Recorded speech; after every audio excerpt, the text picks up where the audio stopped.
ಶ್ರೀವೆಂಕಟೇಶಂ ಲಕ್ಷ್ಮೀಶಂ ಅನಿಷ್ಟಗ್ನಮವಿಷ್ಟದಂ ಚತುರ್ಮುಖೇರತನಿಯಂ ಶ್ರೀನಿವಾಸಂ ಭುಜನಿಶಂ ಆನಂದತೀರ್ಥವರದೆ ದಾನವಾರಣ್ಯ ಪಾವಕೆ ಜ್ಞಾನದಾಯಿನಿ ಸರ್ವೇಶಿ ಶ್ರೀನಿವಾಸ್ಯಸ್ತು ಮೇ ಮನಃ.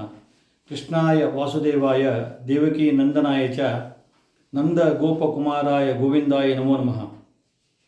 ಆಚಾರ್ಯರ ಮಧ್ವ ಪರಂಪರೆಯಲ್ಲಿ ಬರುವ ಎಲ್ಲ ಇತಿಶ್ರೇಷ್ಠರಿಗೆ ದಾಸವರಣ್ಯರಿಗೆ ನಮ್ಮ ನಿಮ್ಮೆಲ್ಲರ ಮುಖಾಂತರ ಶಿರಸಾಷ್ಟಾಂಗ ನಮಸ್ಕಾರ ಸಲ್ಲಿಸ್ತಾ, ಶ್ರೀ ರಾಘವೇಂದ್ರ ಸ್ವಾಮಿಗಳ ಆರಾಧನಾ ಸೇವಾ ಸದ್ಭಕ್ತರೇ, ಹರಿದಾಸ ಬಂಧುಗಳೇ, ಇವತ್ತಿನ ನುಡಿ ಸ್ಮರಣೆ ನಮನ 332ನೇ ನುಡಿ ಸ್ಮರಣ. ಈ ಒಂದು ಭಾಗದಲ್ಲಿ ಸೂರೀಂದ್ರ ತೀರ್ಥರಂತ ಹೇಳಿ ಯತಿಶ್ರೇಷ್ಠರು ಬರ್ತಾ ಇದ್ದಾರೆ. ಜೊತೆಗೆ ವಾದೇಂದ್ರ ತೀರ್ಥ ಶ್ರೀಪಾದಂಗಳವರ ಆರಾಧನೆ ಕೂಡ ಬರ್ತಾ ಇದೆ. ಸೂರೀಂದ್ರ ತೀರ್ಥರು ಅಂತ ಹೇಳಿದರೆ ಆಚಾರ್ಯರ ಮಧ್ವರ ನಂತರ 18ನೇ ಯತಿಶ್ರೇಷ್ಠರು. ಅಂದರೆ ರಾಘವೇಂದ್ರ ಸ್ವಾಮಿಗಳ ನಂತರ ಯೋಗೇಂದ್ರ ತೀರ್ಥರು, ಯೋಗೇಂದ್ರ ತೀರ್ಥರ ನಂತರ ಸೂರೀಂದ್ರ ತೀರ್ಥರು, ಸುಮಿತೇಂದ್ರ ತೀರ್ಥರು, ಉಪೇಂದ್ರ ತೀರ್ಥರು, ವಾದೀಂದ್ರ ತೀರ್ಥರು, ಈ ಒಂದು ಪರಂಪರೆ ಮುಂದುವರಿತಾ ಇದೆ. ಅಂದರೆ ಈ ಸೂರೀಂದ್ರ ತೀರ್ಥರ ವಿಶೇಷತೆ ಏನಂತ ಹೇಳಿದರೆ, ಸಾಕ್ಷಾತ್ತಾಗಿ ಈ ಶ್ರೀ ರಾಘವೇಂದ್ರ ಸ್ವಾಮಿಗಳಲ್ಲಿ ಅಧ್ಯಯನ ಮಾಡಿದಂಥ ಮಹಾನುಭಾವರು ಸೂರೀಂದ್ರ ತೀರ್ಥರು.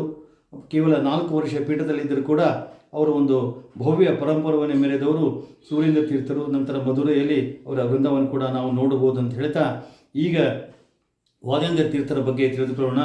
ವಾದೇಂದ್ರ ತೀರ್ಥರು ಅಂತ ಹೇಳಿದರೆ ಶ್ರೀ ರಾಘವೇಂದ್ರ ಸ್ವಾಮಿಗಳ ಪೂರ್ವಾಶ್ರಮದಲ್ಲಿ ಮಕ್ಕಳಾದ ಲಕ್ಷ್ಮೀನಾರಾಯಣಾಚಾರ್ಯರು, ಅವರ ಮಕ್ಕಳಾದ ಪುರುಷೋತ್ತಮಾಚಾರ್ಯರು, ಅವರ ಮಗನೇ ಶ್ರೀನಿವಾಸಾಚಾರ್ಯ ಅಂತ ಹೇಳಿ, ಅಂದರೆ ಶ್ರೀ ರಾಘವೇಂದ್ರ ಸ್ವಾಮಿಗಳ ಪೂರ್ವಾಶ್ರಮದ ಮರಿಮೊಮ್ಮಗಂತ ಕೂಡ ಹೇಳ್ಬೋದು.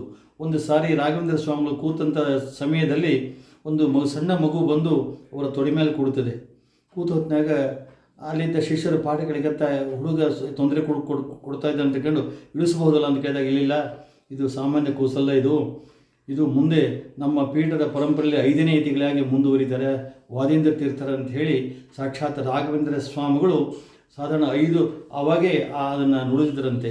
ಮುಂದೆ ಅದೇ ಶ್ರೀನಿವಾಸಾಚಾರ್ಯರು, ಯಾಕಂತ ಹೇಳಿದ್ರೆ ಯಾವತ್ತೂ ಶ್ರೀನಿವಾಸಾಚಾರ್ಯರು ರಾಯರ ತೊಡೆ ಬಿಟ್ಟು ಹೋಗ್ತಿದ್ದಿಲ್ಲಂತೆ. ಅಂದರೆ ಅವ್ರು ಹೇಳ್ತಕ್ಕಂಥ ಪಾಠ ಪ್ರವಚನ ನಿರಂತರವಾಗಿ ಕೂಸಿದ್ದಾಗಲೇ ಕೇಳಿದ ಒಂದು ಪ್ರಭಾವದಿಂದಾಗಿ ಉಪೇಂದ್ರ ತೀರ್ಥ ಶ್ರೀಪಾದಂಗಳವರು ಅವರಿಗೆ ಆಶ್ರಮ ಕೊಡ್ತಾರೆ. ಆಶ್ರಮ ಕೊಟ್ಟು ವಾದೇಂದ್ರ ತೀರ್ಥರ ಅಂತೇಳಿ ನೇಮಕ ಮಾಡ್ತಾರೆ. ಅಂತ ಹೇಳಿದರೆ ಇವರು ಕೂಡ ಆಚಾರ್ಯರ ಮಧ್ವರ ನಂತರ 21ನೇ ಯತಿಗಳು, ಶ್ರೀ ರಾಘವೇಂದ್ರ ಸ್ವಾಮಿಗಳ ನಂತರ 5ನೇ ಯತಿ ಶ್ರೇಷ್ಠರು ಅಂತಾರೆ. ಇವರು 6 ಗ್ರಂಥಗಳನ್ನು ನಿರ್ಮಾಣ ಮಾಡ್ತಾರೆ.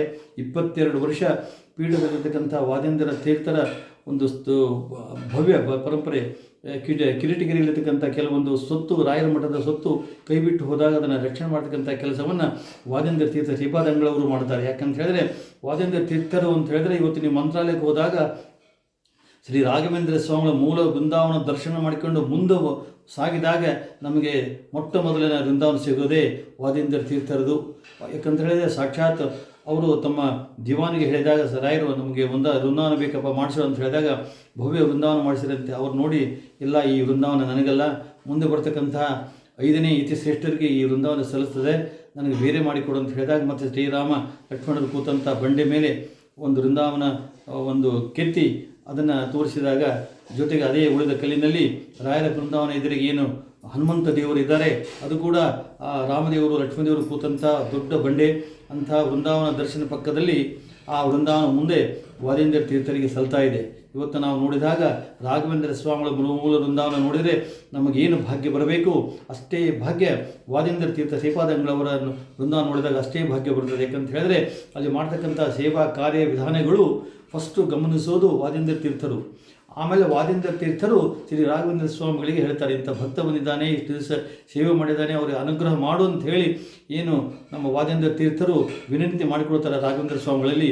ಅದೇ ರೀತಿಯಾಗಿ ರಾಘವೇಂದ್ರ ಸ್ವಾಮಿಗಳು ಅಲ್ಲಿ ಸೇವೆ ಮಾಡತಕ್ಕಂಥ ಸೇವಾ ಕರ್ತರಿಗೆ ಅವ್ರ ಇಷ್ಟಾರ್ಥ ಸಿದ್ಧಿಗೋಸ್ಕರ ವಿಶೇಷ ಒಂದು ಪುಣ್ಯ ಒಂದು ದಾನ ಮಾಡಿ ಅವರಿಗೆ ವಿಶೇಷ ಅನುಗ್ರಹ ಮಾಡ್ತಕ್ಕಂಥ ಕೆಲಸವನ್ನು ಸಾಕ್ಷಾತ್ ರಾಘವೇಂದ್ರ ಸ್ವಾಮಿಗಳು ಮೂಲ ಬೃಂದಾವನದಲ್ಲಿ ನಿಂತು ಆ ಕೆಲಸ ಇವತ್ತಿಗೂ ಮಾಡ್ತಿದ್ದಾರೆ ಅಂತ ಹೇಳಿದರೆ, ಅಲ್ಲಿ ವಾದೇಂದ್ರ ತೀರ್ಥರು ಎಷ್ಟು ಪ್ರದಕ್ಷಿಣೆ ಹಾಕಿದರೂ ಕೌಂಟು ಮಾಡೋ ಕೆಲಸ ಕೂಡ ವಾದೇಂದ್ರ ತೀರ್ಥರು ಅಂಥೇಳಿ.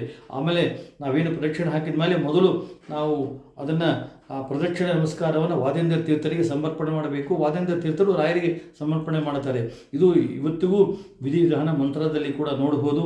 ಅಂಥ ವಾದೇಂದ್ರ ತೀರ್ಥ ಶ್ರೀಪಾದಂಗಳವರ ಸ್ಮರಣೆ ನಮಗೆ ಆಗಿದ್ದೇ ನಮ್ಮ ದೊಡ್ಡ ಪುಣ್ಯ. ಯಾಕಂತ ಹೇಳಿದ್ರೆ ಉಪೇಂದ್ರ ತೀರ್ಥರಿಂದ ಅವರ ಅಧಿಕಾರ ಸ್ವೀಕಾರ ಮಾಡ್ತಾರೆ ಅಂತ ನಾವು ಒಬ್ಬ ಯತಿಗಳ ಆರಾಧನೆ ಮಾಡಿದಾಗ ಈ ಒಂದು ಭವ್ಯ ಪರಂಪರವನ್ನೇ ನಾವು ಎಲ್ಲ ನೋಡ್ಬೋದು ಅಂತ ಹೇಳ್ತಾ ಇವತ್ತು ವಾದೇಂದ್ರ ತೀರ್ಥರ ಮತ್ತು ಸೂರ್ಯೇಂದ್ರ ತೀರ್ಥರ ಸ್ಮರಣೆಯನ್ನು ನೀವು ಮಾಡೋಣ ಅಂತ ಹೇಳ್ತಾ ಭಾಗೀರಥಿ ಜಯಂತಿ ಕೂಡ ಈ ಒಂದು ಭಾಗದಲ್ಲಿ ಬರ್ತಾ ಇದೆ.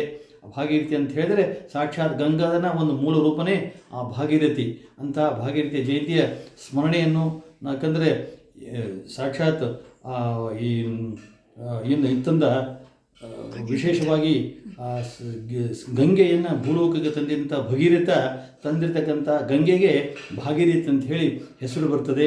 ಅಂಥ ಭಾಗೀರಥಿಯ ಸ್ಮರಣೆ ಮಾಡಿದರೆ ಸಕಲ ತೀರ್ಥಗಳ ಸ್ಮರಣೆ ಮಾಡಿದ ಭಾಗ್ಯ ನಮಗೂ ನಿಮಗೂ ಬರಲಿ ಅಂತ ಹೇಳ್ತಾ ಇವತ್ತಿನ ನುಡಿ ಸ್ಮರಣೆ ಕೇಳಿದ ಪ್ರತಿಯೊಬ್ಬರಿಗೂ ಭಗವಂತ ಆಯುಷ್ಯ ಆರೋಗ್ಯ ಕೊಡಲಿ, ಅವರ ಮನೆಯಲ್ಲಿ ಶುಭ ಕಾರ್ಯಗಳು ನಿರಂತರವಾಗಿ ನಡೆಯಲಿ ಅಂತ ಹೇಳ್ತಾ ಎಲ್ಲರಿಗೂ ಅಭಿನಂದನೆಗಳು, ಅಭಿವಂದನೆಗಳು.